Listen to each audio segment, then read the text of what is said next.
Hi, I'm Pannon. And I'm Pastel. And together we are Right in the Dokies. Happy Halloween! It's not Halloween, it's October 1st. Wait, you're in costume. Happy Halloween! So today we're going to talk about making stencils for your cosplay. I actually learned this from my friend Gur. When she did a really awesome Tank Girl costume a few years ago, and she taught me how to do this. And it's using stencils with freezer paper. Freezer paper you can find at the grocery store in like where they keep all the foil section on the aisle, the cookware and stuff. It's really, like, you wouldn't think that you could use it for this kind of thing, but it's actually really cool, so I'm going to show you how to use it. The great thing with stencil paper is that it has a very light stick to it when you've ironed it on. So it makes for great stencils without hurting your fabric. Yeah, it doesn't leave a residue behind, so don't worry about that.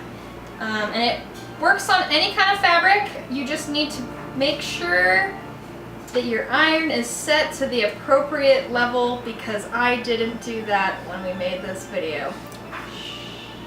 Here it is. So here's what you'll need. An iron,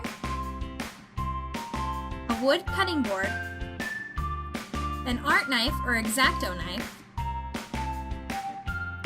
a writing utensil of your choice, flat top stencil brushes and not normal paint brushes, fabric paint that is preferably matte and not puffy, your stencil.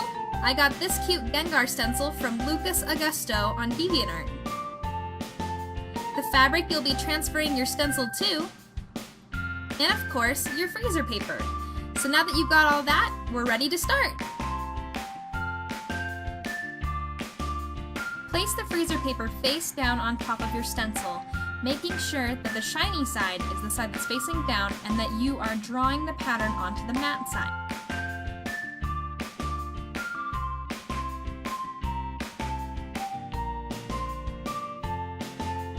Using your pencil, begin by tracing the shape of your stencil onto the matte side of the freezer paper.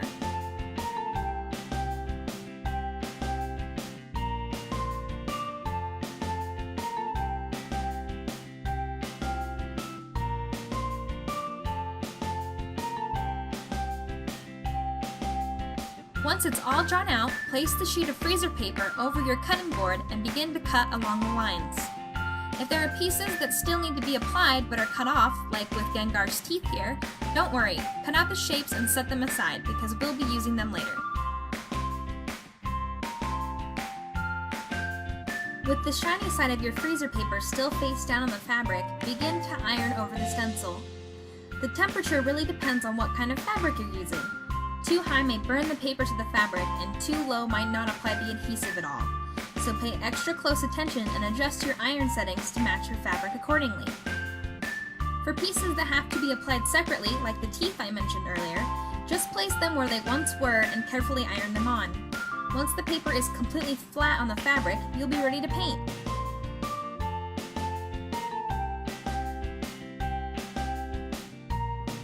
Next, place something beneath your fabric so that the paint does not bleed through to the other side.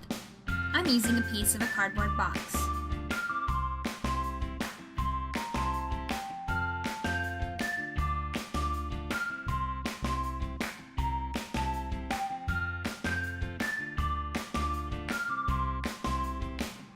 Using your stencil brushes, dab the paint along the lines you cut out.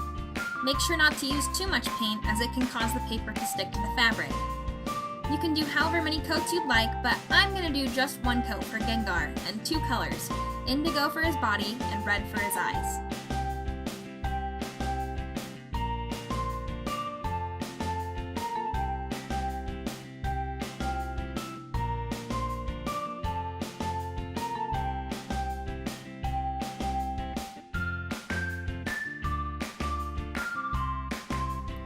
Once the paint has dried, you can peel off the stencil. The greatest part about using freezer paper is that the shiny side doesn't leave any residue behind once you're ready to remove it. If any pieces cannot be removed with fingers, carefully use your art knife to peel it away.